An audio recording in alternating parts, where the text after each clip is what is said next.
Hey, what is up, mortals? It is Celestial here, and welcome to part 15 of What If Deku Had the Sharingan. Just wanted to greet you guys by just saying sit back and relax, you're in for a treat, and so we begin. For too long your kind has plagued the hero community with your infectious ideas, your way of thinking, your views on how you should represent yourselves as heroes. You are far removed from what one would call a true hero, and I aim to purge the society of stains like yourself. The hero killer glowered at Tensei with his blade gleaming under the reflection of the moonlight. Please don't kill me, Tensei begged frantically as he crawled away from Stain, visibly afraid. Silence. Stain said calmly and in one fell swoop, took off the lad's head just like he'd done to the other two. Stain closed his eyes and inhaled. It was done. He'd done his bit in slowly cleansing the hero society, a feeling of ecstasy washed over him, but it was quite odd. He'd expected Tensei to possess boiling hatred for him even in death, emotions like that weren't easily replaced with fear, considering he was responsible for murdering his brother. But it felt like he'd killed a different person entirely, someone completely out of character, as to how Tensei would respond. And he also wondered when the rain had stopped and when it became night. More questioningly, a red night with a crimson moon. Regardless, he had to make his exit quickly before the heroes appeared. Stain ran towards the end of the alleyway, but the end seemed to never get close, almost like he'd been trapped in this place. Had the heroes arrived? Was he trapped by a quirk?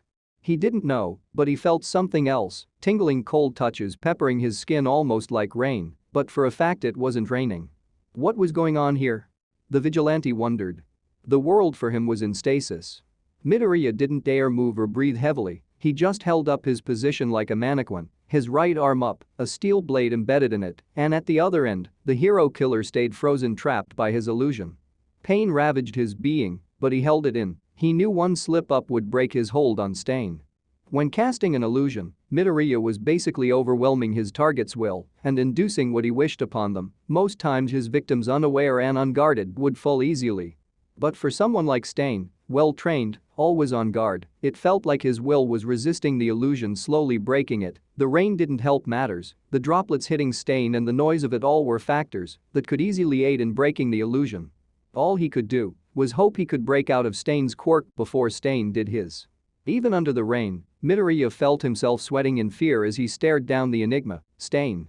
A few minutes passed, but Midoriya didn't feel released at all. What was more terrifying was he felt his grip on the vigilante almost gone. Just hold on, I have to buy more time, Midoriya thought to himself. But only a few seconds more was what he could manage. Stain broke out and stirred into consciousness. Beady crimson eyes stared into his Sharingan, fully aware of his surroundings. All of that was a lie? So it was your quirk? Won't work twice though, Stain said. And he was right, it was harder to put someone who already knows how his illusions worked under for a second time. They'd resist him more easily, and the person being Stain, it'd take less time for him to break out. But he had to give it a shot. Just as he was about to engage Stain with another illusion, the villain averted his eyes and retracted his blade, causing Midoriya's body to slump to the ground, blood still trickling from his open wound staining wet cement. He still hadn't gotten his feeling back or could move, but Stain could, and now he knew how his quirk worked. He certainly was in a bad spot. His heart thumped in his throat as Stain gripped his katana tightly. After retracting his blade, he was going for the finishing blow, and this time no illusions could stop him. But ice could. A thin layer of ice quickly crept up the hero killer's body, freezing his limbs and body in place, but only momentarily. Todoroki had been able to gain feeling back into his body and hastily frozen Stain with thin ice to keep him in place to buy time. And that it did. Todoroki got up on wobbly legs with determination in his eyes. No, I won't let you take another classmate of mine. We're putting you down for good. The wave of ice began to rush like a tide towards Stain, stronger than the last one, aiming to reinforce the former layer and keep Stain prisoner. Stain broke the ice. Physically and literally. You want to know why I killed that kid? Stain said, shards of ice flying all around him as he broke free and lunged to the wall, doing a backflip off it, and landed facing Todoroki, easily evading his attack. It was because he was unfit. Unfit for the title of hero. He came to me, not with the intent of capturing a threat but vengeance. He reeked of it. Something a true hero should not bear. None of the heroes to date truly understand what it means to bear that title. You both would have made for true heroes, but I can sense that tinge of anger in your actions, making you stains to be removed. The hero killer spoke menacingly, pacing towards Todoroki. For a second the boy was frozen in his spot, but he regained his composure. Just as the villain was about to accelerate, Todoroki froze the ground, making a thin layer of ice over the cold concrete. He was certain it would catch the hero killer off guard. And it did. Stain tripped and almost fell, but he caught himself. Just as he was about to fall flat on his face, he put his hand down, bracing himself. Then, even more surprisingly, the hero killer began skating on the ice, swerving skillfully up to Todoroki. Stain ducked and evaded the ice shooting from Todoroki's right side and drove the blade of his katana into the boy's collarbone. Steel crushing bone and pushed Todoroki back up to a wall, pinning him there. Todoroki screamed in pain. Before Todoroki could react with bursting jets of ice and fire, Stain drove his left forearm hard into the boy's face, knocking him hard across the bridge of his nose. The force knocked the boy out, his head banging on the wall behind him as he lost consciousness. Stain's knife was in his left hand he had used to knock Todoroki out, and he pulled back to drive it into Todoroki's gut. Like a blur, he traversed the distance, shooting over the ice, not even tripping. Midoriya gripped Stain's hand firmly, stopping him in his tracks. "I told you. We're taking you down," Midoriya declared. His crimson eyes burned brighter than ever. The Magatama within it was spinning fiercely around its ring and sharply split into two. The two beads in his eyes came to rest after their transformation. The emotions and urgency caused him to evolve his quirk unbeknownst to Midoriya.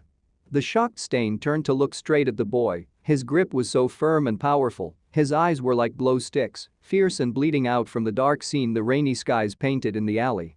Stain felt fear for the first time. Neil, Midoriya seemed to say with his eyes once he met Stain's. He didn't know what he was doing, but he felt Stain's will was easier to overcome once he established eye contact. He felt stronger. Stain obeyed. He didn't have a choice. He tried to force himself to resist, but he was coerced to his knees, scared, and the image of Midoriya's red eyes, the only thing he saw, menacing and evil eyes. Midoriya looked to Tensei, who was watching the whole encounter, unable to help, just weakly looking on with hope.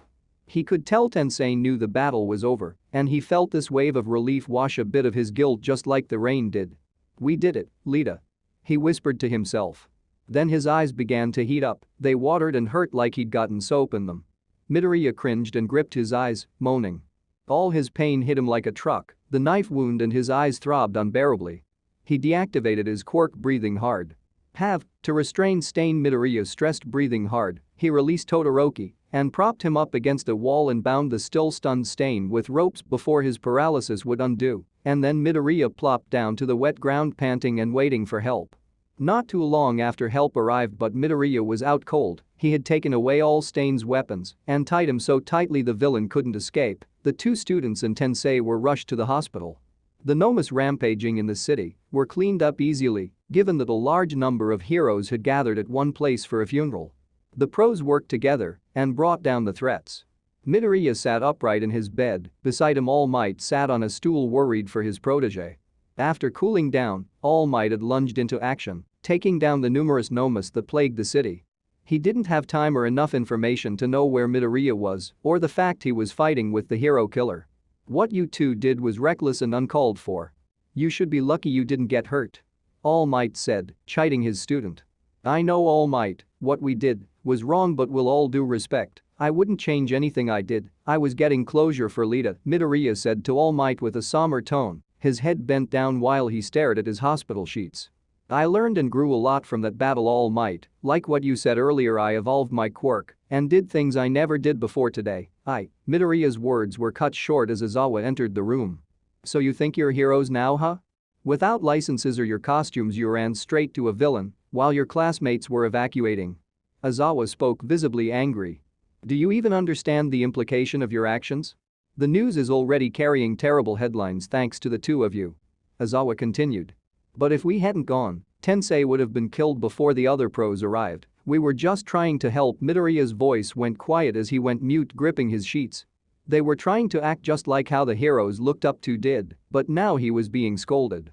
Aizawa seemed to calm down. He knew the boys had done the right thing, but couldn't applaud them for it. They had kept Tensei alive, but he still had to punish them. "Both of you get 2 weeks suspension to reflect on your actions," Aizawa said coldly, walking out of the room. All Might kept mum the whole time. He knew Midoriya had done the right thing, but he also couldn't refute Aizawa's verdict. The teacher was right too. Soon he too left the room, and alone Midoriya drifted off to a much-deserved sleep with mixed feelings.